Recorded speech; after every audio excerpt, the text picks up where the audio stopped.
Dale. Bueno, cuando nos propusimos esta charla, a mí en particular me pareció muy interesante por diferentes cuestiones. Primero, porque era un gran desafío, no era un tema que yo había analizado en detalle, más allá de lo que uno leía siempre de la demencia pugilística, ¿no? De los boxeadores y todo. Pero quizás yo lo enfoqué no para ese lado, sino para un lado quizás más cotidiano y me fui dando cuenta de cosas que realmente aprendí preparando esta charla y bueno, ya las quiero compartir un poco con ustedes.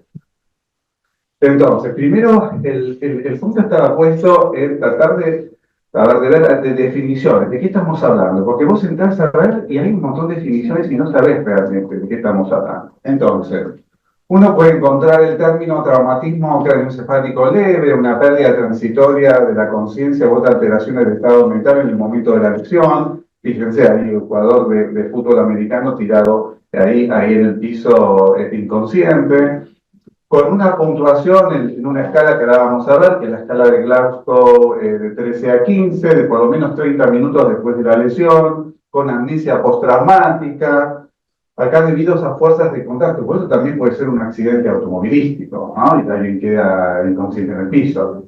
¿Mm? Otro de las definiciones puede ser confusión, alteración del estado mental inducida por un traumatismo que puede implicar o no pérdida de conciencia. La próxima, Luis. Entonces, fíjense, esta es la escala de Glasgow, o sea que entiendo que quizás muchos pueden no estar familiarizados, pero era con un máximo de 15, donde vos estás completamente lúcido de toda la cuestión, pero vos fijate que si estás, solamente abre los ojos a la hora de una orden, ya estás perdiendo ahí algún puntito. Entonces, si la escala es la de 13 a 15, o sea, con cualquier cosita que vos estés medio confuso en el momento del traumatismo, estabas perdiendo algún punto. Entonces, son cosas sutiles que de alguna manera tienen un cierto impacto a posteriori. Y acá viene un término que en realidad fue acuñado para los que somos un poco más grandes. Uno dice 20 años no es nada, ¿no? Hace 20 años que fue acuñado este término de encefalopatía traumática crónica, que en realidad habla de efectos acumulativos, de las conmociones cerebrales que también se han visto implicados en el deterioro cognitivo en universitarios y en chicos de escuela secundaria con peor funcionamiento neuropsicológico en jugadores de fútbol aficionados y profesionales.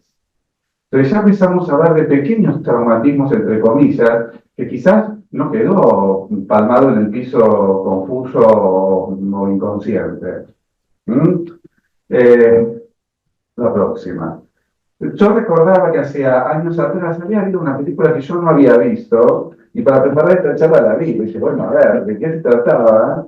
Y cuando la empiezo a buscar, era esta, que en inglés se llama Concussion, que en castellano está traducida como La verdad duele, ¿no? Pero una cosa así, que habla bueno, el actor principal, es Will Smith, que en realidad él hace de este médico forense, Bennett Omalu, que es nigeriano, que se fue a Estados Unidos a hacerse de alguna manera la médica con todo ese sueño de que viene de África, que se va, y que dice, bueno, Estados Unidos lo mejor no tiene falla, va a tener todas las oportunidades y él se hace, de alguna manera, se fuerza. Y fue el primero en descubrir y hacer pública la incidencia de lo que él denominó la encefalopatía crónica traumática. ¿Eh? La película es muy buena, o sea, no es solamente desde el punto de vista médico, como veas, sino la trama en sí me parece que es lo más interesante y está buena y está gratis en Flow. Se ilusioné todo. Perdón. Entonces, acá ustedes pueden ver el cerebro de un cerebro normal y un cerebro ya con un estadio avanzado de la afección. Ahora, dale. Esto es interesante porque él hace la primera publicación año 2005, como les decía, era médico forense, y él describe, en realidad todos los que están acá prácticamente aparecen, obviamente con un actor, aparecen en la película, ¿no? Y el rol que cada uno fue teniendo. ¿Y qué describe él a partir de un caso de un jugador de fútbol americano que los síntomas fueron cognitivos, con queja cognitiva, trastornos en el ánimo y sintomatología de Parkinson. ¿Ah? Puede haber algo acá en el, sí, a ver si me cambio de lugar. Y esto fue aproximadamente 12 años después de retirarse, o sea, tenía peri 50, estamos hablando, con mucha agresividad, por lo menos en la película tiene mucha agresividad con la familia, todo el dinero que ganó previamente lo perdían, o sea, una cuestión súper, con un gran impacto familiar, y él empieza a ver esto en el microscopio, de que en realidad tenían cambios como si fuese una enfermedad de Alzheimer, con cambios de lo que tenían que ver con los ovillos neurofibrilares, con la proteína amiloide, y en estadios iniciales, macroscópicamente, el cerebro era normal. ¿Mm? Vale. Entonces, ahí empieza a pensar qué es lo que estaba sucediendo en realidad en alguien joven que tenía todo ese tipo de sintomatología. Y fíjense qué interesante, esto publicado llama 2017, una muestra de jugadores, porque ahí empiezan a tomar un poco de relevancia, no quiero spoilearles la película, ni mucho menos, pero empiezan como empiezan a donar los cerebros. O sea, cuando se iban a morir, empezaron a hablar para que investiguen los cerebros, a ver de estas personas, a ver qué sucedía. Entonces, esto también se ve muchísimo, de hecho, Casus Clay fue el caso emblemático de los boxeadores. De los boxeadores también se ve bueno, muchísimo. el tema es que, a ver, pero eso estaba más descrito en situaciones muy puntuales, por eso decía lo de la demencia pugilística. Pero después el resto de las cuestiones quizás no era tan, por lo menos evidenciado, porque esto es muy parecido al tema del tabaco inicialmente. ¿No? El tabaco se fumaba todo el mundo, tiene un gran impacto económico, ¿no? En todas las cuestiones, entonces, bueno, que no está demostrado que esto y que lo otro, y que tenés que demostrarlo y que te tienen que dejar demostrarlo. Ese es otro problema. Pero fíjense acá, una muestra de jugadores de fútbol, amigo fallecido, nuestro la encefalopatía traumática, creo que 110 de 111, un poco frecuente, ¿no? Bastante. ¿Sí? Fíjense, y la mortalidad relacionada con la enfermedad neurodegenerativa era 3 veces mayor en jugadores retirados de fútbol americano y 4 veces más posibilidades de enfermedad de Alzheimer. O sea, la cosa era muy, muy sugestiva. Entonces, bueno, lo que se describe fue esto, de los trastornos cognitivos, síntomas psicológicos, cambios en el comportamiento, en general, muchas veces vinculados con la violencia. ¿Mm? Cambios en su personalidad, depresión, hasta suicidio, con sintomatología parkinsoniana y otras cuestiones vinculadas con el habla y la marcha. Entonces, alteraciones cognitivas, anomalías del comportamiento, trastornos en el ánimo. O sea, son cosas como para tener en cuenta. Uno, a ver, charlábamos con Luis ayer, que en la película obviamente comentan cómo que hace, no sé, décadas atrás, el domingo, la gente iba a la iglesia y se juntaba y todo esto, y ahí en Estados Unidos, por lo menos donde es la película, llega el domingo y se van a la cancha de fútbol. O sea, del impacto que tiene esta situación en el contexto principalmente del reconocimiento de este tipo de problemas y cómo haces para eventualmente modificarlo. Entonces, en etapas iniciales, trastornos afectivos y síntomas psicóticos vinculados con su cambio y su carácter. No era así antes. Y hay una suerte de reconocimiento. El paciente nota que no lo puede dominar lo que le está sucediendo. Una segunda etapa, esto es importante porque en realidad el tratamiento inicial es un tratamiento muy sintomático. Tiene tal cosa si lo medico. Pero nadie está pensando en qué le está sucediendo. ¿Se entiende la cuestión? A veces un poco, no sé si hay algún psiquiatra aquí en la sala, o ahí online, pero a veces cuando charlamos con los psiquiatras, para nosotros la importancia no solamente de la descripción de los síntomas, sino de entender qué síndrome está teniendo el paciente, entender la problemática en sí. No voy solamente al síntoma, sino entender en conjunto lo que le está sucediendo. Una segunda etapa de inestabilidad social. Acá hay un problemón. desde el punto de vista social, familiar, principalmente, cambio errático, problemas en la memoria, síntomas iniciales de Parkinson, y ya una tercera etapa donde la difusión expresiva de demencia ya no puede hacer ningún diagnóstico de nada, ya la demencia y entra en una cuestión avanzada y es muy difícil saber, de poder clasificar qué tipo de demencia tiene. Entonces, fíjense, llama 2017, no estamos hablando hace muchísimo tiempo, entonces ahí sí, serie de casos de 202 futbolistas americanos que donaron sus cerebros, cuando se morían, ¿no? Obvio.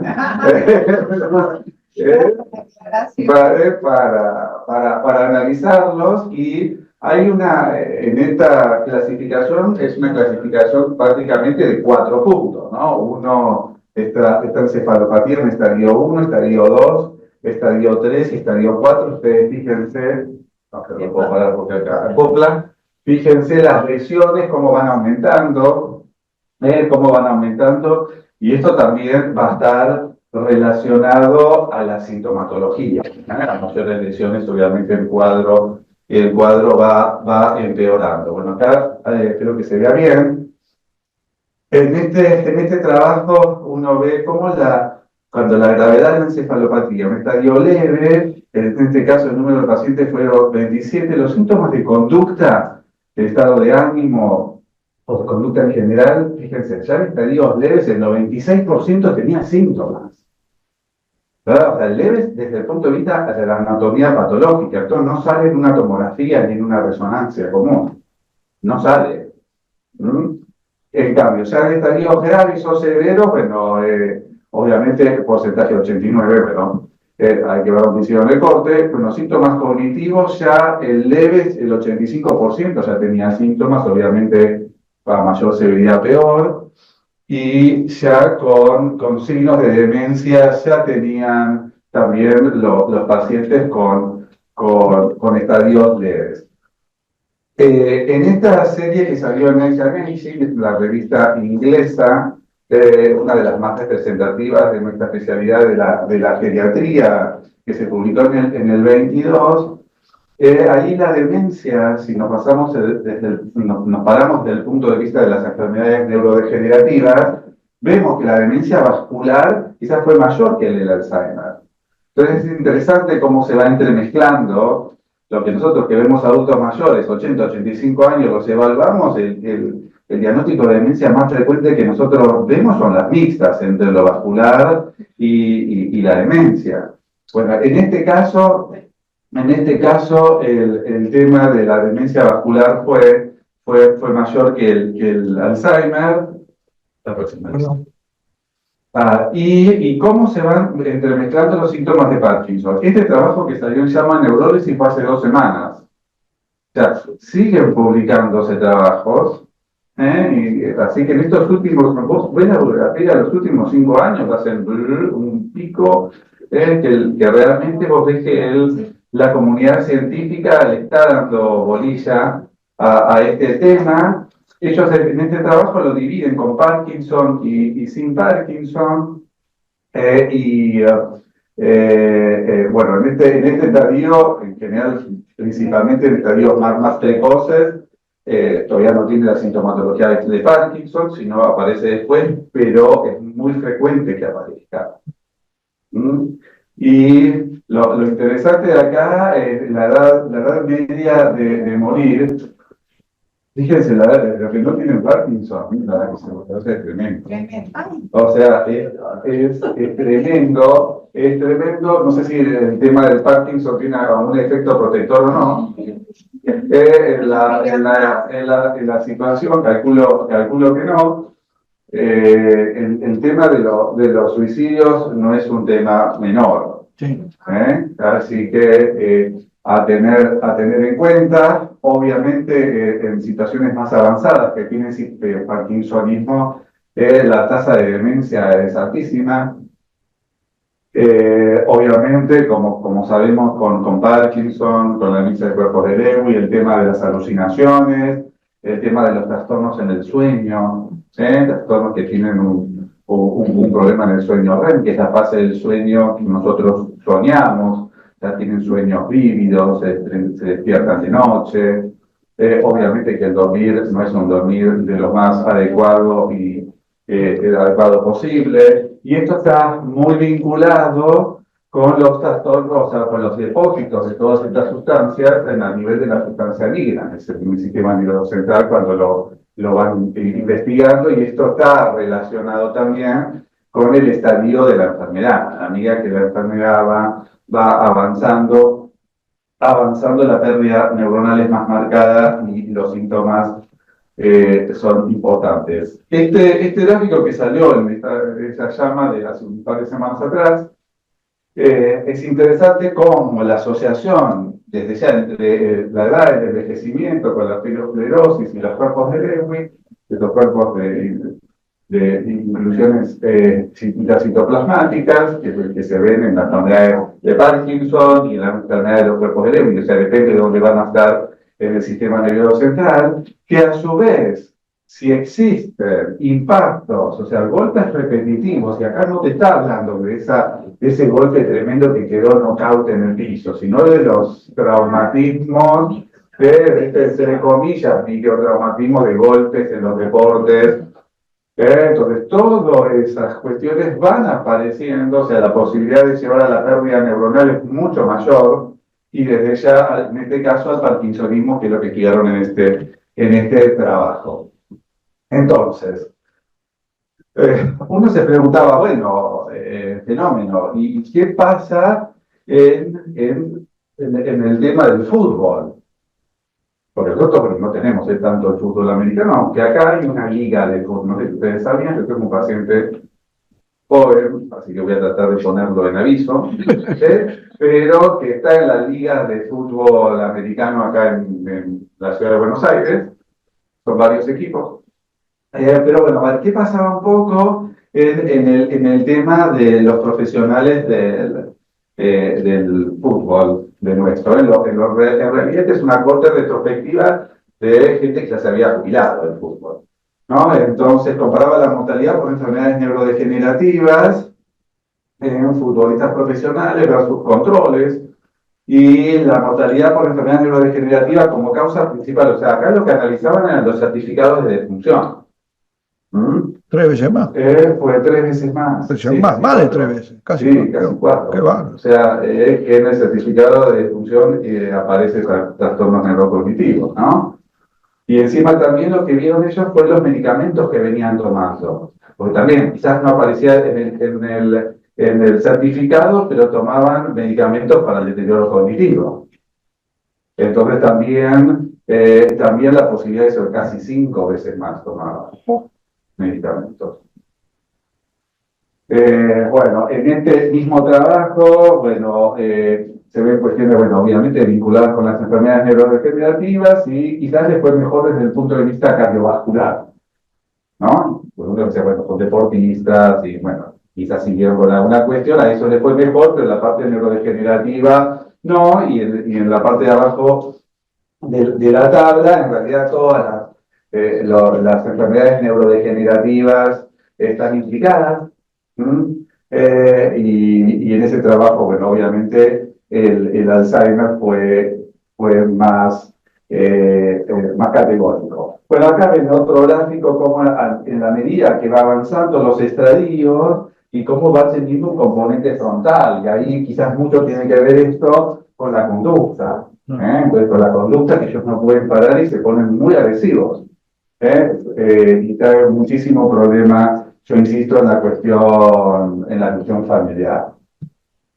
Y esto tiene que ver con algo que en principio, un componente proinflamatorio, intenta que en ese traumatismo que van teniendo, o sea, recuperar las neuronas, pero la cuestión crónica, ese componente inflamativo, o eso es lo que algunos llaman la inflamación continua, hace que sea imposible de reparar y se genera toda una cascada que estuvimos y estamos viendo ahora, como esta.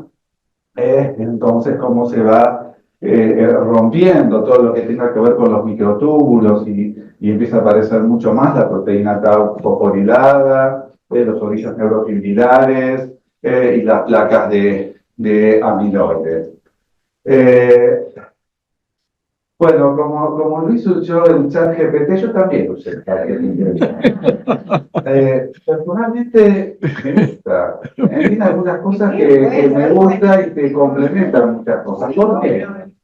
Porque uno dice, bueno, este es un cormorán, que no sé si ustedes saben, el cormorán va a volar, que obviamente come pescado, y se tira, se zambulla a una velocidad enorme, ¡bum!, a buscar su presa.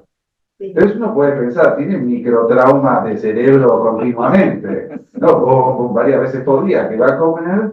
Y lo interesante, esto está así, le saqué alguna cosita para ponerla acá. Pero dice, ¿por qué, entre comillas, no tienen problemas neurológicos? Hay que ver qué pasa. Pero el tema es que el cerebro es diferente. O sea, uno, la estructura ósea está robustecida. Los cormoranes tienen un cráneo fuerte y robusto que ayuda a absorber el impacto al zambullirse en el agua. Dos, la colocación del cerebro. El cerebro de las aves está posicionado de tal manera que está relativamente bien protegido dentro del cráneo. Ahora, todo esto, ustedes pónganle al revés el nuestro. Todo hay que darlo al revés. Tres, sistema de estabilización. Los cormoranes poseen músculos y ligamentos en la cabeza y el cuello que ayudan a estabilizar la cabeza durante el impacto con el agua. Estos sistemas de estabilización previenen movimientos bruscos del cerebro dentro del cráneo, que nosotros no tenemos. Y el cuarto, absorción del impacto. El diseño aerodinámico del cuerpo y la forma en que las aves entran al agua también reducen la fuerza del impacto. Al zambullirse en un ángulo preciso, minimizan la presión sobre la cabeza. ¿No? Entonces, como quizás algo que es natural para alimentarse de estos animales, también hay algunos por el pájaro carpintero, también está todo el día, bueno, también tiene algo que lo protege, y que lo protege, bueno, pero, a ver, estos tipos de deportes en realidad no serían algo, entre comillas, naturales para nosotros. Ningún deporte. No, deportes no, o sea, correr, no, pero digo deportes que tienen contacto violento, no estoy refiriendo. El tema del contacto violento desde el punto de vista neurocognitivo, o sea, desde el punto de vista neurocognitivo... No estamos preparados fisiopatológicamente. No estamos, exactamente, dale. Pero yo a veces me preguntaba, todos buenísimos, los queremos muchísimo, ¿no? Pero bueno, acá tenemos un gran cabeceador, joven. Entonces, el tema también estaba con respecto, bueno, esto ya lo estaba, dale.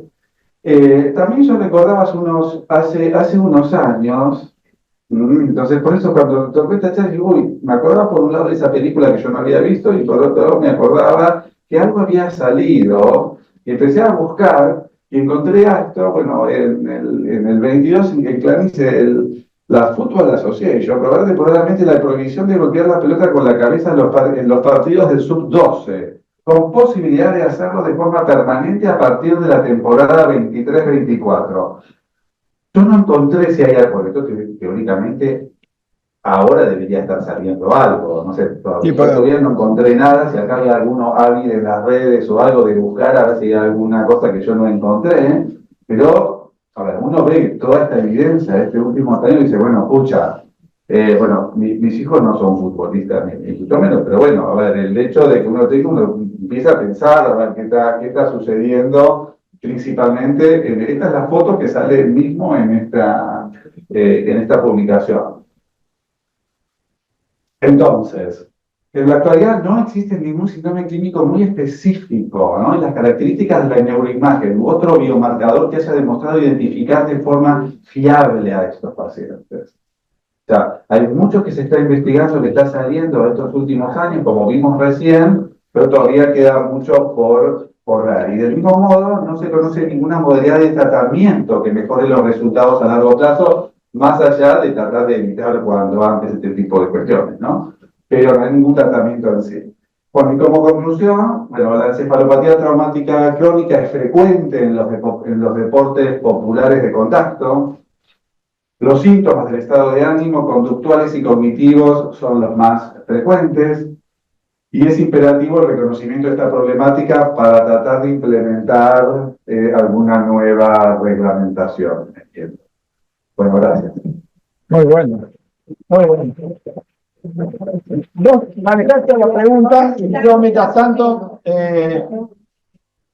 vos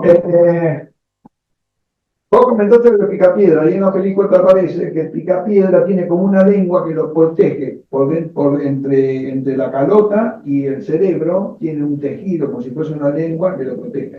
Eso se muestra en la película, que con eso puede golpear de forma interactiva. Yo llamé por teléfono a 2 campeones mundiales, porque nosotros tuvimos un jugador de fútbol, recuerdo el Tata Brown, que tuvo una demencia precoz, me llamó la atención, y era cabeceador.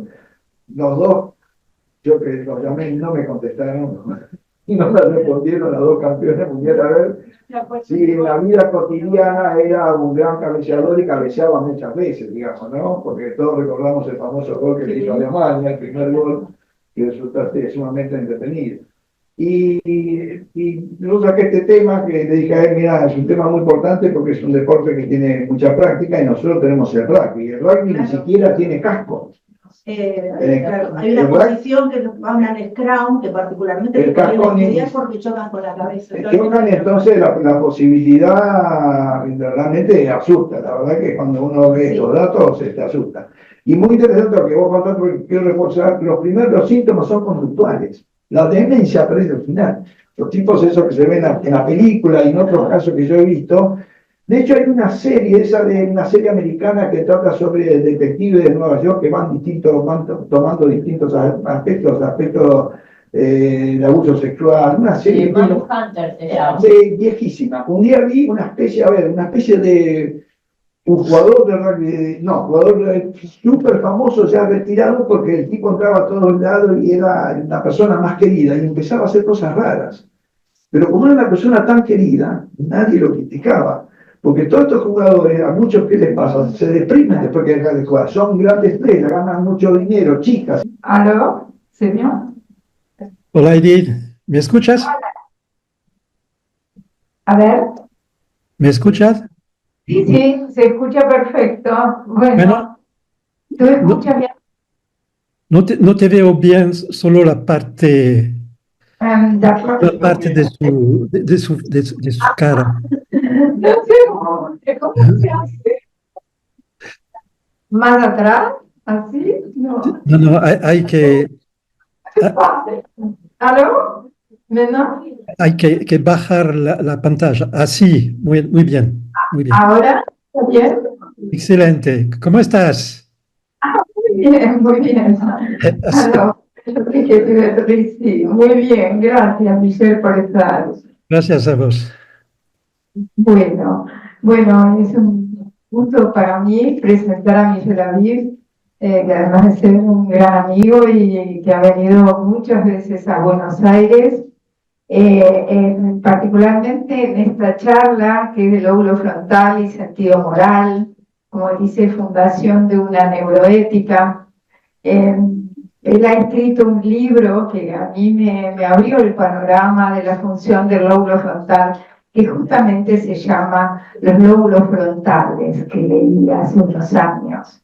Michelle Aviv ha sido neurólogo del Hospital Universitario de Marsella, se ha dedicado a los trastornos cognitivos en niños y en adultos, fue fundador de la revista de neuropsicología en lengua francesa, es autor de múltiples artículos, libros, muchísimos trabajos de la especialidad, tanto en adultos como en niños, ya que él es creador de lo que es Resodis, es una red de profesionales dedicados a la dislexia y trastornos de aprendizaje, que Michelle se ha dedicado en los últimos 10 años, que también tuvimos gusto de compartir una publicación sobre estos trastornos disléxicos. Bueno, te dejo acá con tu público argentino, que siempre espera y te aprecia un montón. ¿Me escuchan bien? Sí, perfecto. Sí, bueno. Buenos días a todos y todas. En primer lugar, muchas gracias a Edith Labos por hacerme de nuevo el honor de invitarme a participar en este muy captivante seminario. Me hubiera gustado poder decirles que preparé mi conferencia en el avión que me llevó a Buenos Aires, pero lamentablemente y más prosaicamente es de mi casa en Marsella de lo que les hablo.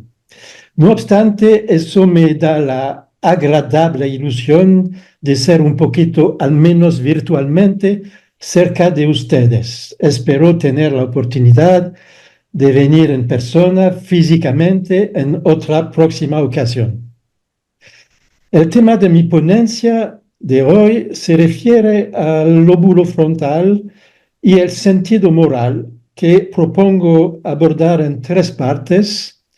Una primera dedicada a la noción del lóbulo frontal, que me dará la ocasión de algunos recordatorios de la anatomía y de la función de esta parte tan propiamente humana de nuestro cerebro.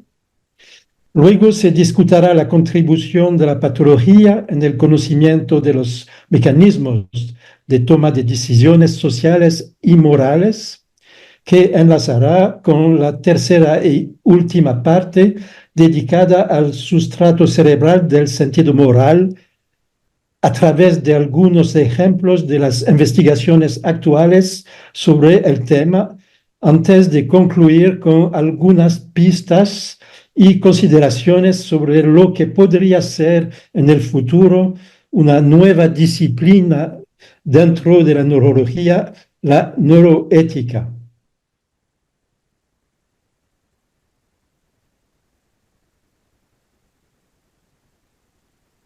En primer lugar, quisiera recordar este esquema fundamental prestado de Marcel Mesulam, que permite, a mi juicio, comprender muchas cosas de lo que va a seguir. Desde Broman saben que se ha podido distinguir dentro del córtex según el grado de laminación y la importancia respectiva de las 6 capas de la corteza, 4 tipos de formaciones que son representadas con colores diferentes en este esquema. Las zonas primarias en azul, que son visual, auditiva, somatosensorial y motora. Las zonas de asociación específica en amarillo, no específica en rosa, y en verde las zonas paralímbicas que son filogenéticamente arcaicas. ¿Okay? Lo que es interesante en esta presentación es 2 cosas, 2 características del cerebro humano y de la corteza en particular, es que la organización es jerárquica. Ven aquí en esta representación que desde el medio interno hasta el medio ambiente, todos los tipos de corteza siguen con otros, y además hay una continuidad entre los diferentes tipos de corteza. Es decir, que cada nivel es conectado con prioridad con las áreas que son adyacentes, y también conectado con las áreas equivalentes del otro lado del surco central, es decir, entre las áreas motoras en rojo y las áreas sensorial en azul. Es decir, que hay una doble organización vertical y horizontal entre cada uno de áreas. Como se ve aquí, la diferenciación entre las áreas contiguas corresponde a reglas muy precisas de organización de las capas corticales que se ven aquí. En particular, su más o menos gran riqueza en células que son granulares o piramidales y el espesor respectivo de cada capa. Desde las cortezas llamadas homotípicas, donde todas las capas son aproximadamente de igual espesor, hasta la corteza idiotípica, como la corteza motora primaria, por ejemplo, donde hay alguna capa predomina sobre otras. Por ejemplo, aquí en la corteza motora, la capa 4 es casi inexistente. ¿Sí? Mientras que en los córtex asociativos hay una representación más o menos igual de cada capa. ¿Okay? Y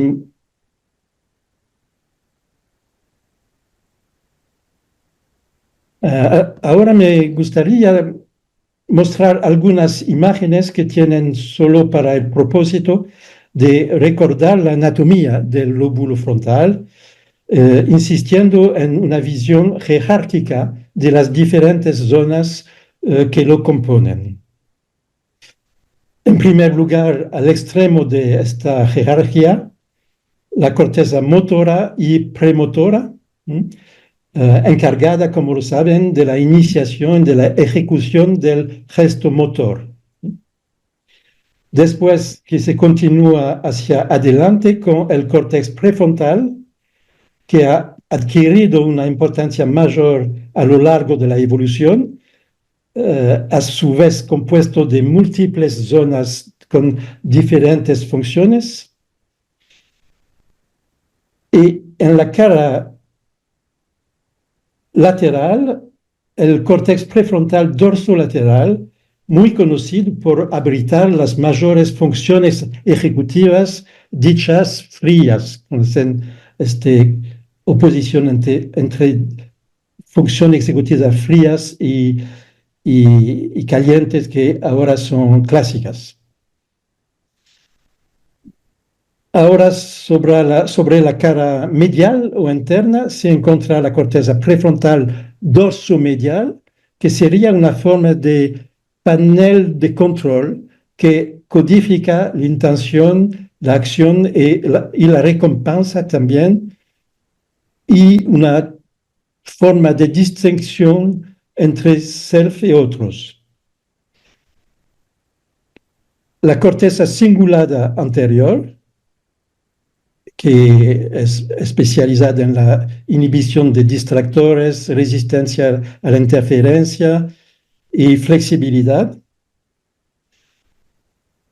Y los dos, prefrontal y cingulada, son especializados en la planificación de movimientos con motivación endógena, por oposición al dorsolateral, que es especializado con motivación exógena.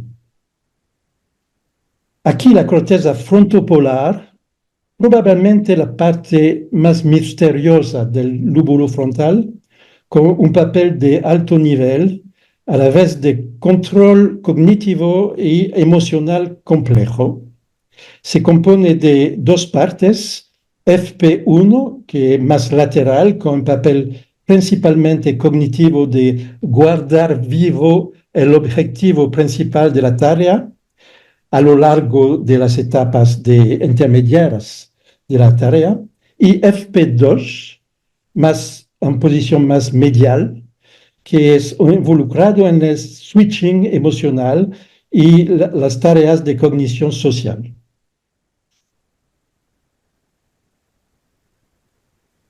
Aquí la corteza prefrontal ventromediana, que codifica el valor de recompensa o punitiva de los estímulos emocionales y involucrada en la toma de decisiones personal.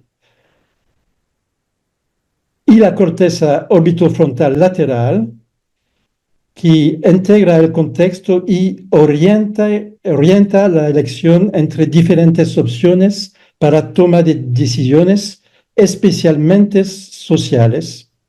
Y finalmente, estas dos últimas zonas, orbitofrontal lateral y prefrontal ventromediana, comparten un papel común en la toma de decisiones, una cuando la motivación es interna al individuo, la otra cuando es externa, especialmente en situaciones sociales.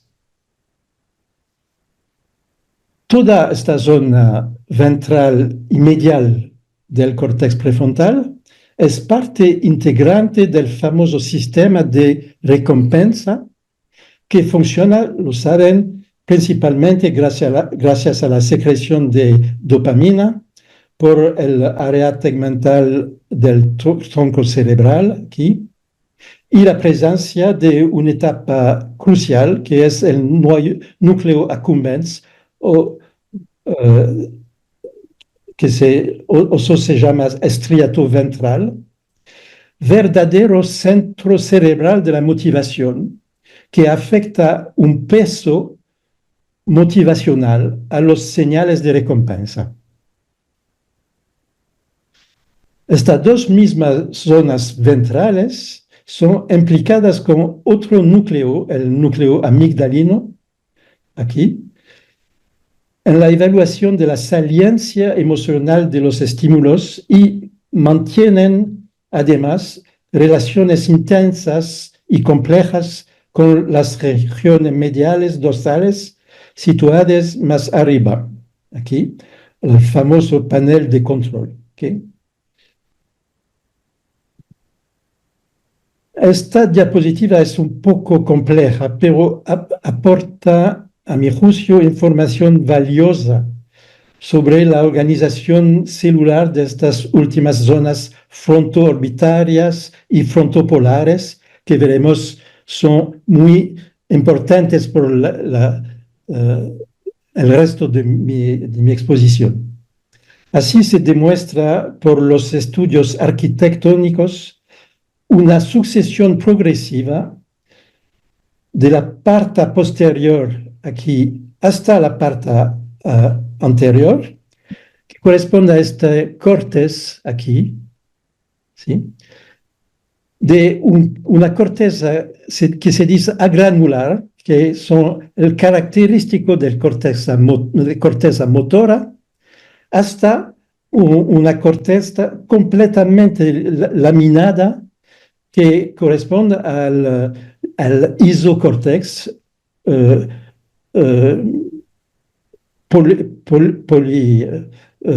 isocórtex del polo del frontopolar. ¿Okay? La arquitectura neuronal del córtex orbitofrontal responde entonces a una progresión muy particular del grado de laminación desde la parte posterior hacia adelante, desde un córtex agranular sin capa 4 hasta un isocórtex con 6 capas perfectamente diferenciadas en el polo frontal. Las dos áreas que constituyen la corteza frontopolar, FP1 en azul y 2 en rojo, aparecen como la consecuencia última de este proceso de laminación, punto de convergencia de dos tendencias arcaicas constituidas por alocórtex rudimentario, olfactocéntrico y hipocampocéntrico, como lo veremos aquí en este esquema prestado de Mesulam, que ilustra la corteza orbitofrontal y frontopolar como punto de convergencia de las dos influencias arcaicas paranímicas, olfactocéntrico aquí e hipocampocéntrico, lo que la convierte en el lugar ideal para realizar la síntesis de la información necesaria para la toma de decisiones. información sensorial y visceral procedente de la ínsula, aquí, y información motivacional sobre el valor de recompensa y punitivo de los estímulos en el cingulado, aquí. Junto a la progresión arquitectónica que vimos antes, esta convergencia de tendencias arcaicas del carácter, da un carácter único a esta región orbitofrontal y medial, como lo veremos después. En este esquema recapitulativo se ve bien a la vez la diversidad, pero también la unidad del sustrato de las funciones ejecutivas, obedeciendo una jerarquía muy estructurada desde la corteza motor y premotor, que constituye el efector propiamente dicho, hasta las partes límbicas del córtex prefrontal, que se adentra en los orígenes filogenéticos de la función actuante del cerebro humano. De modo más general, se propone a menudo distinguir las funciones ejecutivas frías, aquí, abrigadas en las regiones laterales externas del córtex prefrontal, y que aseguran los diversos procesos de cómputo consciente que llevan a la acción motriz, ¿sí? Y las funciones ejecutivas calientes, en gran parte inconscientes y dependientes de nuestras emociones, que se tratan en las zonas internas medianas del córtex prefrontal. ¿Sí?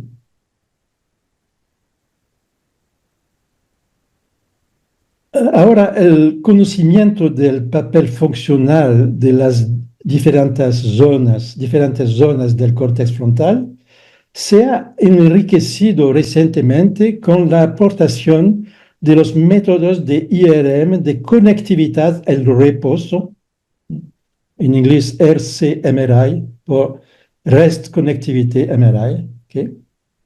Que dio lugar al descubrimiento de redes que asocian zonas cuyo funcionamiento común no era sospechado antes. Este es el caso de la red del modo por defecto. La red del modo por defecto, DMN, se activa en el reposo, es decir, cuando el cerebro deja una actividad o empieza a retirarse de una tarea, un pensamiento, un enfoque atento durante el sueño diurno, daydream, el divagación mental, mind wandering, y en la meditación y improvisación. Pero el punto crucial es que las mismas regiones que son más activas en el reposo que durante una actividad mental, también se encuentran activas en unas tareas cognitivas que tienen en común los estados de autoconciencia, es decir, la recuperación de recuerdos autobiográficos y la planificación de eventos futuros, por ejemplo. Veremos que esta red de modo por defecto tiene roles que comienzan a ser bien conocidos en la cognición moral y social. La exploración del funcionamiento de estas redes de descanso o reposo es el objeto de un interés muy fuerte actualmente en materia de neurociencia de las tomas de decisiones. La red del modo por defecto es típicamente activa en alternancia, en oposición de fase, con la llamada red ejecutiva o frontoparietal, que está activa durante las tareas. Entre los dos hay la red de salienza, que sería un poco como un conmutador que permite pasar de la red del modo por defecto a la red de control ejecutivo, dependiendo de la relevancia de las señales emocionales internas y externas. Por ejemplo, aquí está una situación experimental donde las dos redes del modo por defecto y desaliencia entran en juego claramente al visualizar un video donde aparece el ser querido, el romantic partner, ¿okay? Y donde el sujeto debe elaborar sobre la emoción sentida por el compañero o la compañera y la sentida por el sujeto sí mismo. Y los investigadores compararon la actividad de las dos redes, entre las dos situaciones que es self u otra. Para la conectividad de las dos redes de DMN y saliencia es muy fuerte en ambas situaciones, self y otro, mientras que lo es menos para la red de saliencia en la condición otro. Y para los autores, esto muestra la naturaleza sociocognitiva del DMN y socioemocional de la red de saliencia, confirmando el papel de conmutador de este último, que permite abrir la puerta a las sensaciones internas en situación self y apartarlas en situación de mentalización, como ocurre cuando se interroga sobre el sentimiento de la persona en relación social con uno mismo. En la segunda parte veremos el aporte de la patología, lo que nos llevará a revisar algunos datos históricos y más recién sobre el efecto de lesiones cerebrales focales en ciertos comportamientos sociales. La historia, ahora bien conocida en todo el mundo, comienza a mediados del siglo XIX con el famoso caso de Phineas Gage, un obrero que trabajaba como capataz en una vía férrea en Vermont, Estados Unidos, y que tras una explosión accidental tuvo el cráneo perforado por una vara de mina que se ha conservado en un museo, al igual de su cráneo. Si este personaje es tan famoso es porque fue el primer caso en la historia de trastorno comportamental de origen frontal. Así lo describió su médico, el doctor Arlo, en 1848.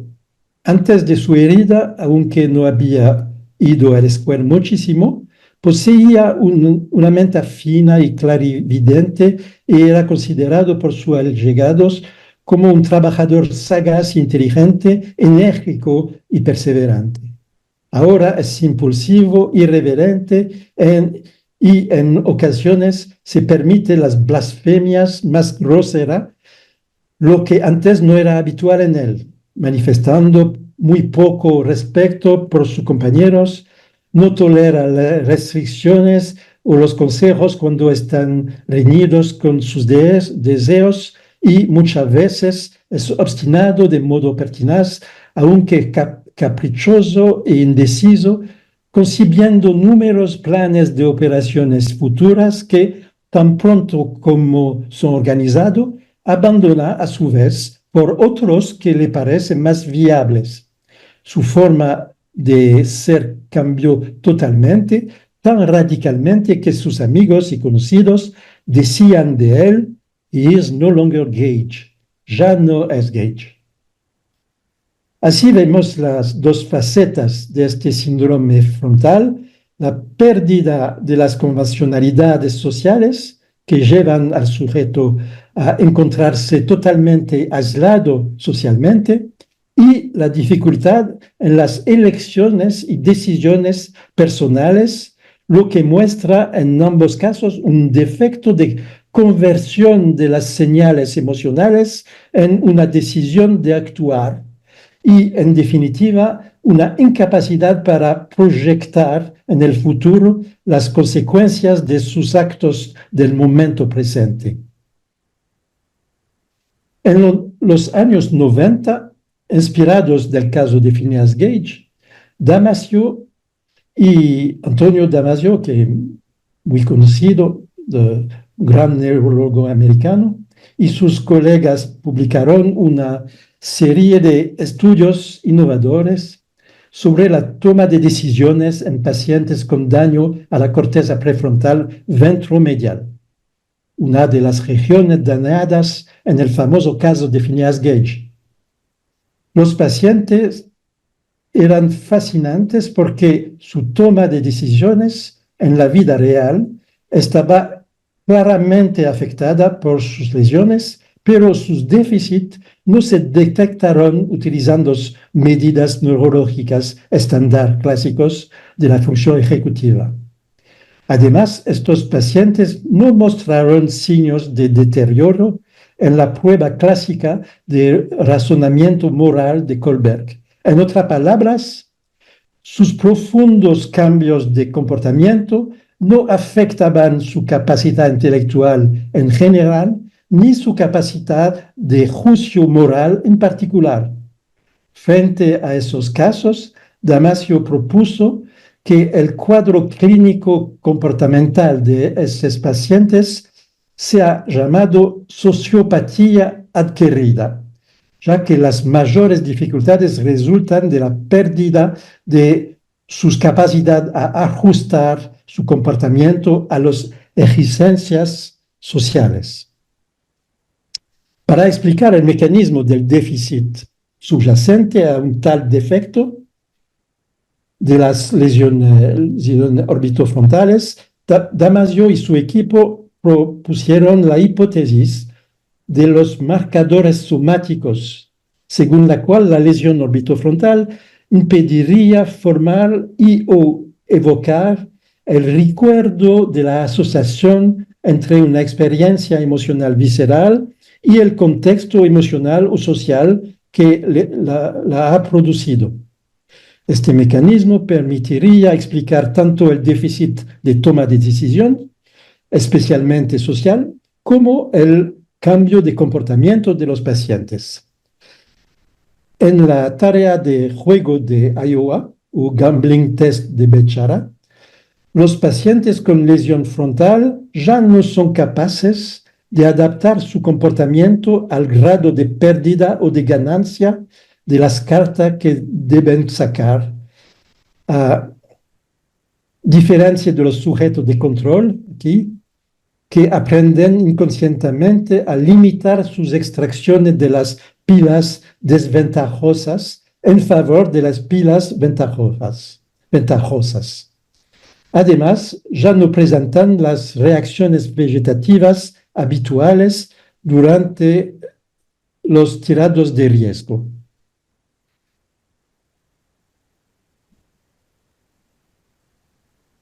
Aquí es una representación que reporta Damasio en su famoso libro El error de Descartes, donde vemos que los sujetos normales aprenden a preferir las pilas avantajosas, es decir, que ganan poco, pero pierden poco, mientras los pacientes frontales que continúan a lo largo de la tarea de sacar las pilas a riesgo, que según Damasio es la explicación, el mecanismo de los trastornos, de sus trastornos comportamental. Algunos años más tarde, el equipo de Damasio compararon los adultos con lesiones frontal con dos pacientes que también habían adquirido daño del prefrontal córtex ventromedial, pero cuando eran niños pequeños, mientras que los pacientes de inicio tardío toman decisiones desastrosas en la vida real. Por ejemplo, descuidar a familiares y amigos, involucrarse en iniciativas financieras turbias. Su comportamiento tendía a ser más problemático para ellos mismos como para los demás. No es el caso de esos pacientes de inicio temprano quien se desarrollaron en adultos psicópatas, que además de ser irresponsables y propensos a la toma de riesgos, son duplicidosos, agresivos y sorprendentemente carentes de empatía. Además, estos dos pacientes, son solo dos en este trabajo, a diferencia de los pacientes de inicio tardío, exhibían un patrón preconvencional infantil de juicio moral, razonando sobre cuestiones morales desde una perspectiva egocéntrica centrada en la recompensa y el castigo. Aquí la descripción de una de los dos pacientes adultos con daño orbitofrontal precoz. Su análisis de los dilemas morales sugiere que considera esas situaciones complejas en términos de conceptos concretos y estereotipados de bueno y malo comportamiento. Ella basa sus respuestas en normas preestablecidas. Por ejemplo, ella decide que es malo para un joven pobre robar una medicina costosa de una farmacia porque esto está contra la ley, contra los 10 mandamientos. Pero cuando se le hace ver la situación dramática del joven, cambia inmediatamente de enfoque, indica que cuando las leyes y reglas no permiten a alguien hacer lo que quiere, entonces la persona debería cambiar esas reglas. La discrepancia entre estas respuestas nunca se resolvió. Su nivel de razonamiento moral era muy similar al de un adolescente de 10 años, según los criterios de Kohlberg. Aquí las lesiones de los dos pacientes con lesión frontal precoz y déficit de juicio moral. Este resultado sugiere un papel crítico de la emoción en el desarrollo moral. Los pacientes de inicio tardío son propensos a tomar malas decisiones, pero gracias a una vida de experiencia emocional, son sociópatas, pero no verdaderamente psicópatas. Los pacientes de inicio temprano, en contraste, carecían de las respuestas emocionales necesarias para aprender los fundamentos del comportamiento moral humano. Desde este punto de vista, se puede considerar que estos pacientes tienen psicopatía adquirida y no sociopatía adquirida.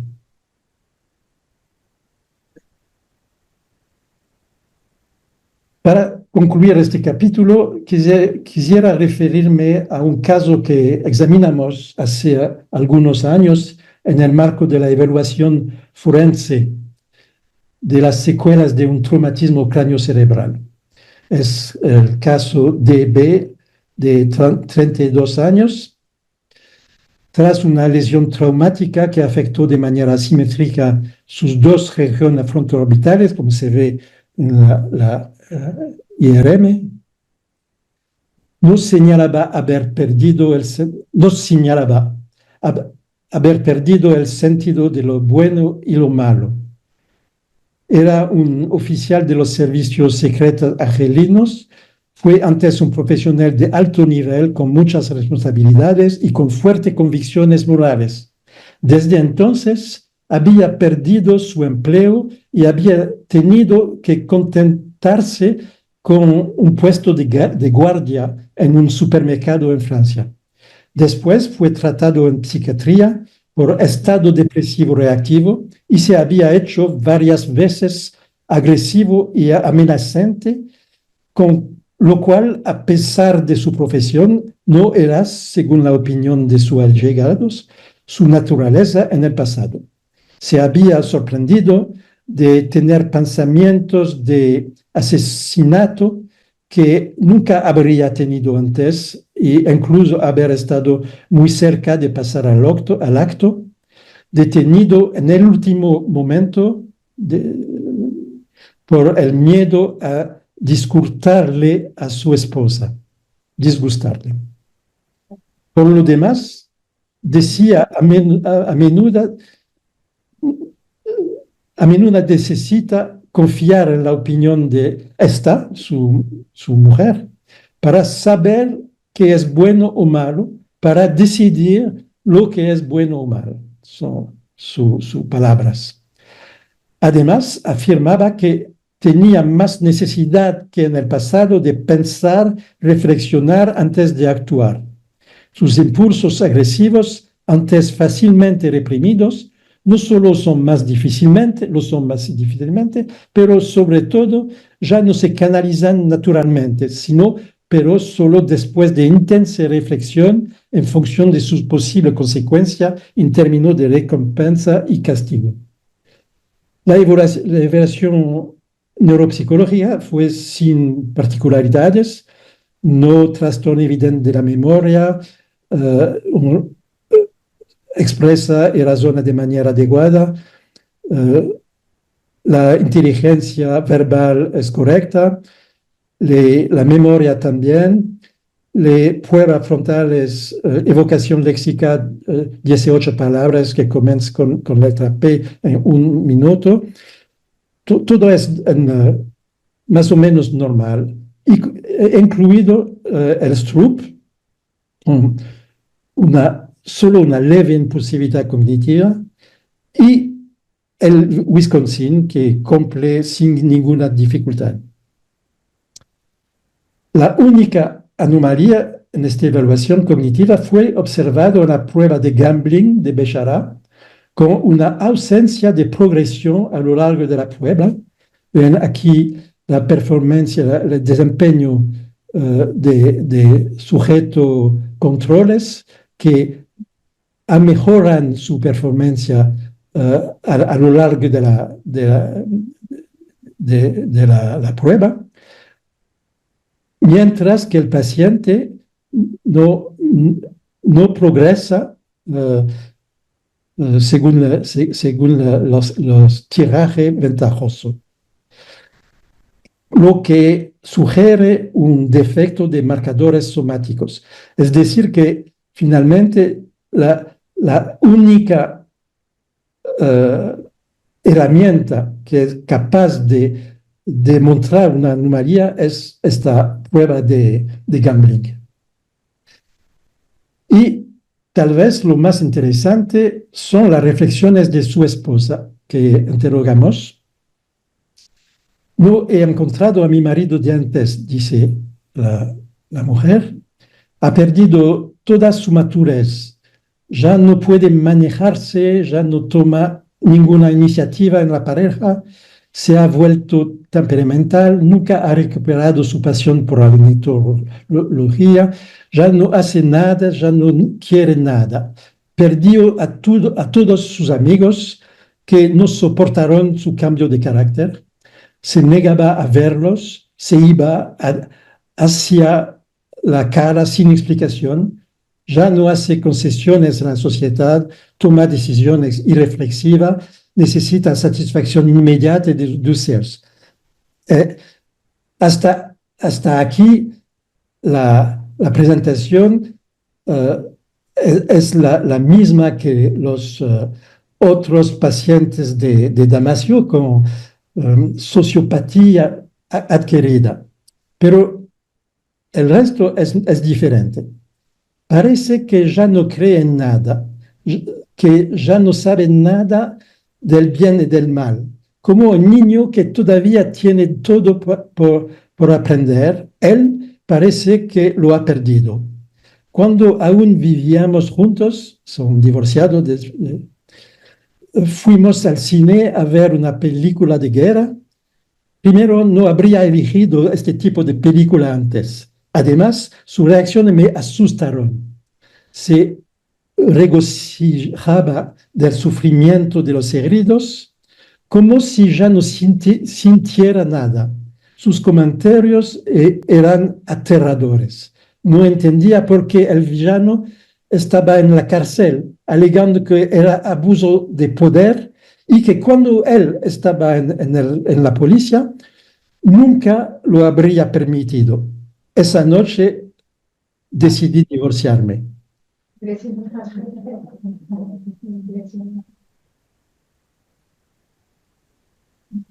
Bueno, la última parte parece necesario para seguir adelante, volverse hacia la investigación fundamental y las teorías sobre moralidad. ¿Cuánto tiempo? 5 minutos, ¿posible? ¿Más? Sí, Bueno. sí, 5 minutos. Um, bueno,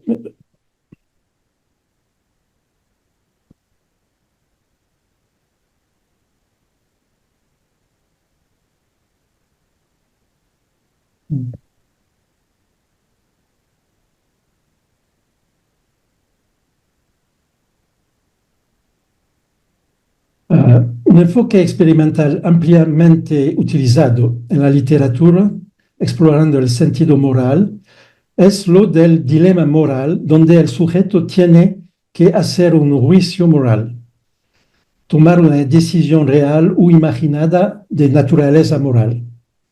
Los más famosos son los dilemas del tranvía y de la pasarela. Dilema del tranvía: imagine que un tranvía fuera de control, está a punto de atropellar a 5 trabajadores en la vía. La pregunta es si usted golpearía un interruptor girando el carro en otra pista donde solamente un hombre está parado y será matado. Comparada a otro dilema que es de la pasarela, que es similar a el del tranvía, pero con una diferencia: la única manera de salvar a los 5 trabajadores es empujar a un hombre que está parado en la pasarela hacia el camino del tranvía, matando así al desconocido, pero impedir que el carro llegue a los demás. Los dos dilemas fueron explorados por Green con la resonancia magnética y demostrado que el primero, que es impersonal, donde solo hay que switch la ruta del tranvía, la mayoría de personas normal, ordinaria, eligen de hacerlo. Al contrario, con el otro dilema, la mayoría de las personas, de 90%, no toman la responsabilidad de empujar un extranjero, una persona desconocida de la pasarela. Aunque los dos acciones tienen las mismas consecuencias: es salvar 5 personas, pero matar una persona. Y lo que es mostrado aquí es que los dos son cerebralmente muy diferentes.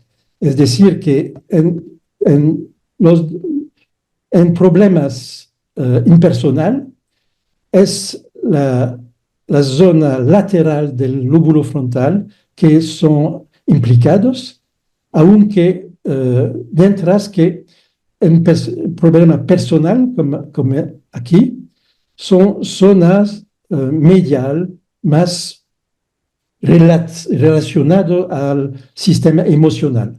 Es decir, que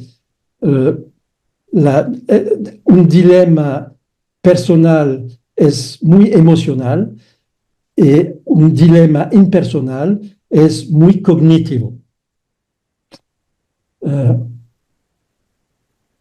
El paradigma de dilema moral fue utilizado muchas veces en varios contextos. Por ejemplo, aquí por el equipo de Damasio, quienes estudiaron los dilemas morales en 6 pacientes con lesiones focales orbitofrontales, mostrando un comportamiento anormalmente utilitario, es decir, sacrificar más fácilmente un desconocido en el dilema de tipo personal, mientras que el desempeño fue normal por otro tipo de dilemas. Otra circunstancia donde resultados interesantes fueron traídos es la variante conductual de demencia frontotemporal. Saben que es una forma frecuente de esta demencia, distinta de la forma lingüística y donde los primeros síntomas son exclusivamente del comportamiento.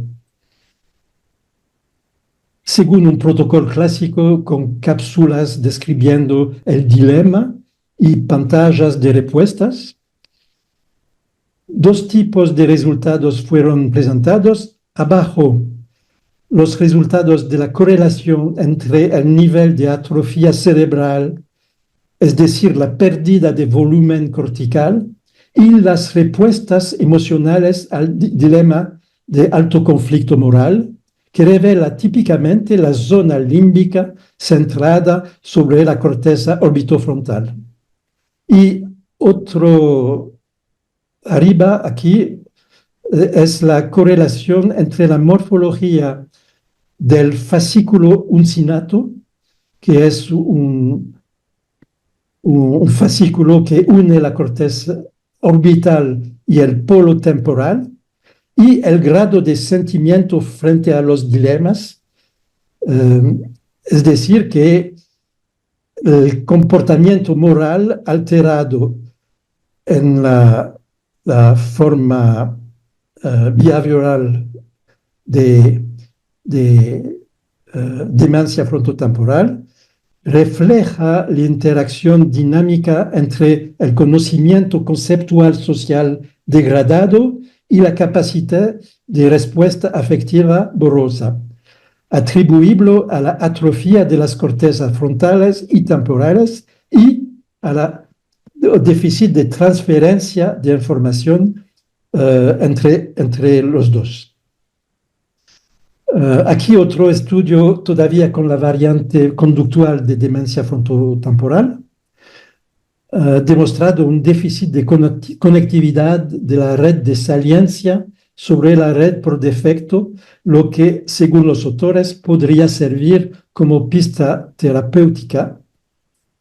En fin, dentro de los muchos estudios que utilizan el paradigma de los dilemas, me pareció interesante compartir sobre la diferencia de comportamiento entre las personas mayores, OA, para Old Adults, y jóvenes, YA, por Young Adults. Es un estudio de conectividad de reposo de las principales redes cerebrales, intrared y interred. Aquí vemos el número de sujetos, su edad, y los resultados muestran que, por un lado, las personas mayores hacen significativamente más elecciones deontológicas que los más jóvenes ante un dilema personal que implicaría la responsabilidad directa de la muerte de una persona. Y aquí, que esta evolución de las preferencias hacia más deontología está relacionada con una mayor conectividad de descanso, la tendencia de los adultos mayores a abstenerse de la opción utilitaria se asoció con una menor segregación de la red por defecto del resto del cerebro y un mayor acoplamiento con la red dorsal de atención, lo que podría interpretarse como el descubrimiento de la base neurológica de la sabiduría relacionada con la edad.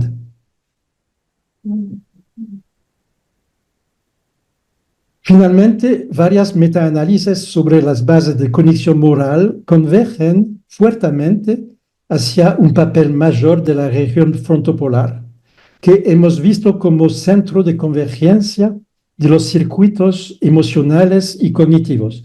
Así vemos una metaanálisis y en 5 trabajos diferentes la conclusión es la misma, es decir, que la zona crítica es en el polo frontal, es de parte donde convergen finalmente los diferentes tendencias arcaicas en el cerebro y también sirve de conexión entre emociones y cognición. Que este sistema se haya desarrollado durante la evolución para alcanzar en la especie humana ese nivel de refinamiento es objeto de suposiciones. Sería agradable considerar que la evolución ha procedido a lo largo de las generaciones a un proceso de mejoría progresiva de las cualidades morales, al igual que ha mejorado las capacidades físicas, intelectuales y sociales desde los mamíferos primitivos hasta el Homo sapiens. Pero es preciso constatar que estos últimos milenios no dan esta impresión.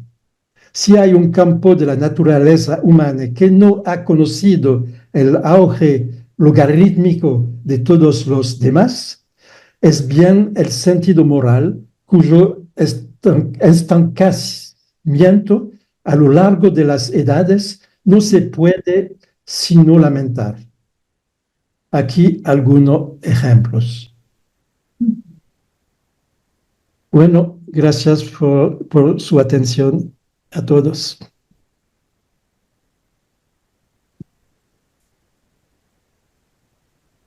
Muchísimas gracias, Michelle. Además, por el esfuerzo de haberlo hecho en español, que tu español va mejorando año a año, así que te esperamos acá en presencia. Bueno, excelente la charla, tus contenidos.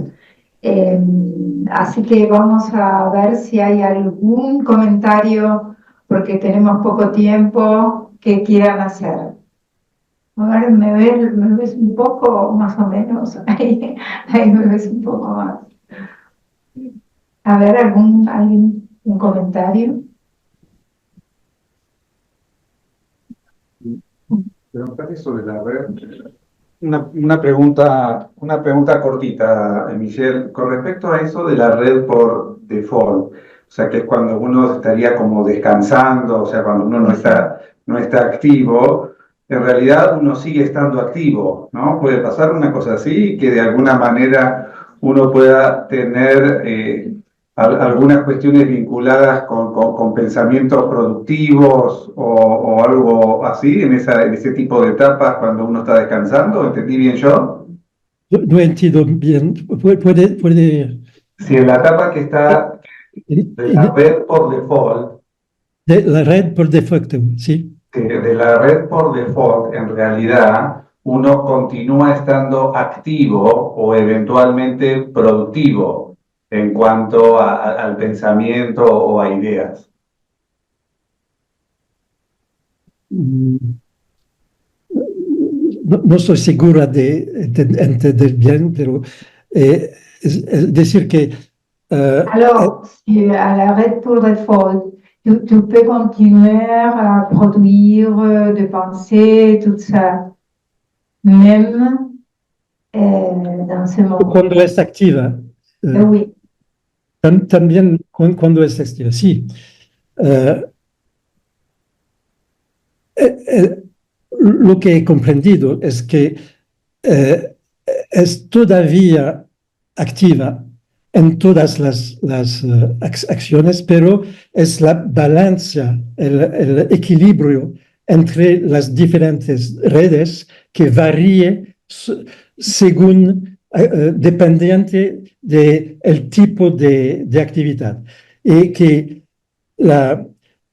este equilibrio eh, es muy biased, como se dice.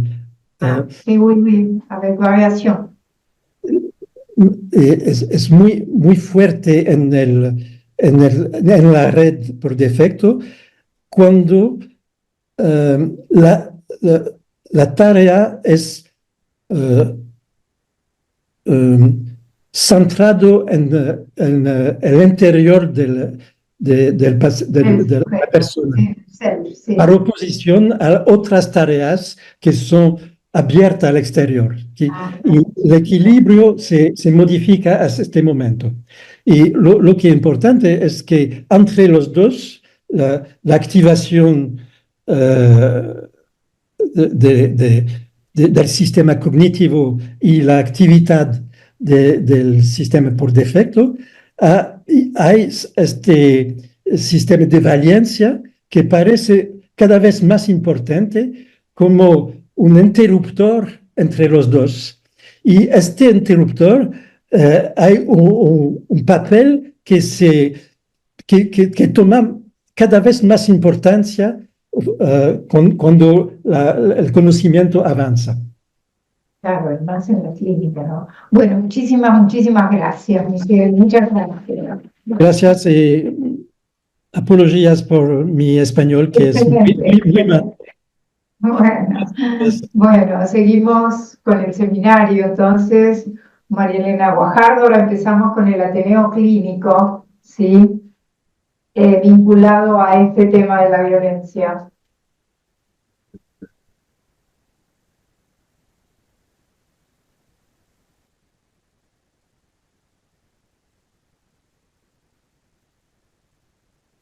Por favor, si alguno, los residentes pueden entrar, no sé si están allá afuera. A ver. Ahora voy a Al comienzo. ¿no?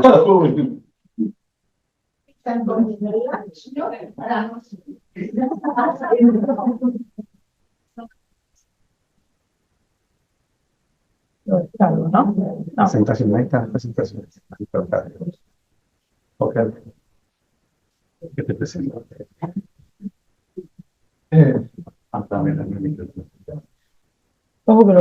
Bueno, sí, ahí estábamos diciendo, Javier, que pasen los residentes, no sé si va a haber lugar o abrimos atrás. ¿Eh? Eso bueno. Bueno, vamos a continuar con nuestra jornada mientras vamos abriendo ahí la parte de atrás. Bueno, tenemos gente que está online, que nos está escuchando. Bueno, después del Ateneo, cerca de la 1, vamos a parar ahí hasta las 2 de la tarde, donde vamos a retomar las actividades, así que estén atentos después a las 2, de 1 a 2 vamos a parar y a las 2 continuamos también con la cuestión online. Así que, bueno, en esta parte del Ateneo vamos a presentar a la doctora María Elena Guajardo, esa es médica clínica y geriatra, que trabaja con nosotros en el área de geriatría, básicamente en la parte de cognición, y bueno, te vamos a escuchar atentamente en tu Ateneo. Bueno, muchas gracias, Marcelo. Bueno, acá tendría que estar el doctor Daniel Sanger, pero bueno, tuvo que viajar y dar una charla afuera, así que bueno, voy a comentar un paciente que es de ambos, que lo hemos compartido y lo venimos siguiendo desde hace mucho tiempo.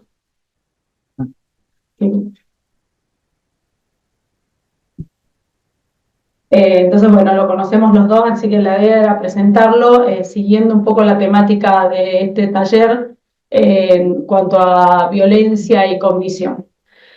Bueno, yo voy a abordar ahora la agitación con agresión verbal y física en los pacientes con demencia. Esta mañana se habló mucho de la violencia hacia el paciente, ahora vamos a hablar del paciente violento.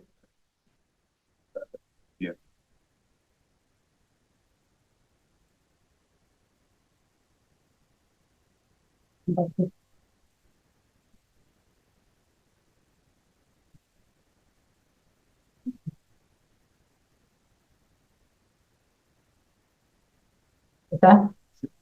Bueno, y un poco elegí este título, lo elegimos un poco con Daniel, el arte de calmar tormentas, porque cuando vienen los familiares y los cuidadores a la consulta con los pacientes con agitación y con agresión, bueno, un poco un arte enfrentarnos a esa situación.